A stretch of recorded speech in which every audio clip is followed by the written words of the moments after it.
Bonjour à tous, donc comme évoqué lors d'une vidéo précédente, nous allons vous conseiller pour les soins à prodiguer à votre chien. Il y a Félicie qui va nous assister ce jour.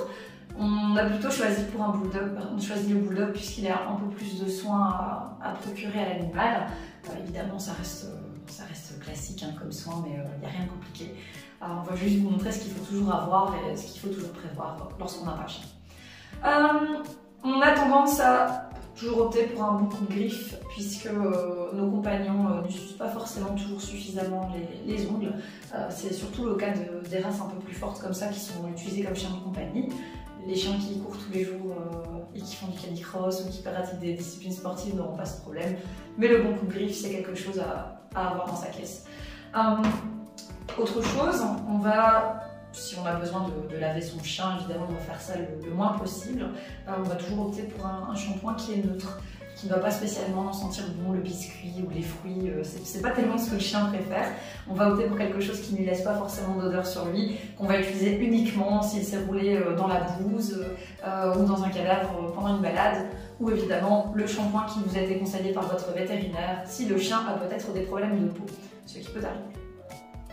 Pour des chiens comme le bulldog ou d'autres races qui pourraient avoir des plis ou des parties de peau un peu proéminentes, on va de façon régulière, en tout cas minimum une fois par semaine, nettoyer avec soit une petite lingette pour bébé ou alors encore une fois les compresses et ici le sérum physiologique. Faites jamais de mal avec du sérum physiologique, c'est suffisant. En fait, on va nettoyer dans les plis pour enlever les saletés, les bactéries, mais aussi éventuellement les dépôts qui peuvent être laissés par les sorties du chien et qui peuvent faire des petites infections. Donc ça, on va nettoyer de façon hebdomadaire. En général, ils aiment bien, ils aiment beaucoup. Ce qu'il faut avoir également, et ce qu'il faut prévoir pour les chiens qui sortent encore une fois de façon régulière, c'est le vermifuge. Les chiens, c'est minimum 2 fois par an. Si votre chien balade beaucoup, si vous allez beaucoup dans les bois, si votre chien a accès aux prairies où il y a des animaux, etc., on va le faire au moins toutes les 6 semaines. Donc ça, vous notez dans votre calendrier, dans votre téléphone ou alors dans votre agenda. Ne l'oubliez pas, ça évite pas mal de problèmes pour l'animal et pour vous, puisque peut en sortir des diarrhées. Des infestations peuvent donner des diarrhées, les changements d'alimentation peuvent donner des diarrhées. Les chiens qui mangent un peu tout et n'importe quoi en balade, on connaît beaucoup de labrador et golden qui sont comme ça. C'est très très simple, il y a des petits tubes sympas. Encore une fois, on ne prône aucune marque. C'est juste ce qu'on a ici en stock pour l'instant. C'est des prébiotiques, pré-probiotiques, donc quand l'animal est un peu dérangé au niveau intestinal, une petite dose, c'est appétant, on fait pas de tort avec ça. Et si toutefois après 2 jours, c'est toujours pas consistant du tout, évidemment, on consulte son vétérinaire. Alors dans les autres produits à avoir, toujours le nettoyant auriculaire, comme dit déjà précédemment pour les chats, surtout pour les races qui ont des oreilles tombantes. Il y a des races qui ont des oreilles encore plus tombantes, comme le cocker par exemple. Donc là, à vérifier, si c'est pas sale, on nettoie pas, mais si c'est sale, petite compresse, un nettoyant auriculaire, on donne un petit coup. En cas de bobo, alors ça c'est le seul produit que vous pouvez utiliser tout le temps, il n'y a aucun problème, c'est l'isobétadine. Donc c'est une petite rougeur, une petite griffe, un petit coup, voilà, des petits bobos un peu ouverts, isobétadine.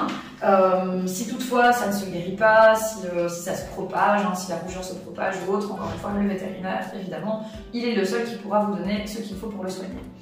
Puis il y a les peignes, les brosses, ça c'est un peu chacun pour soi. Dans tous les cas, nous conseillons de peigner ou de brosser son animal au moins une fois tous les 15 jours par-dessus tout le corps. Ça permet de contrôler qu'il n'y ait pas de blessure, que l'animal va bien, qu'il n'a pas de problème de peau. C'est aussi comme ça qu'on va se rendre compte que tiens, il a peut-être beaucoup de pellicules et ça peut être un indice afin d'aller consulter votre vétérinaire. Et puis en général, c'est un petit moment plutôt sympa avec son animal, donc on n'oublie pas. Le peigne, on surveille les oreilles, on fait un petit contrôle des yeux. Si c'est sale, sérum physiologique, pas de problème avec ça. Ou alors les gels adaptés pour les yeux.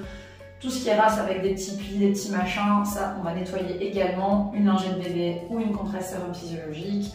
Et puis évidemment, le petit traitement antiparasitaire qu'on n'oublie surtout pas. Si vous faites tout ça, normalement il n'y aura pas de problème et vous arriverez à maintenir votre animal en bonne santé. Voilà. Qu'est-ce qu'on pense, Félicie ? Hein.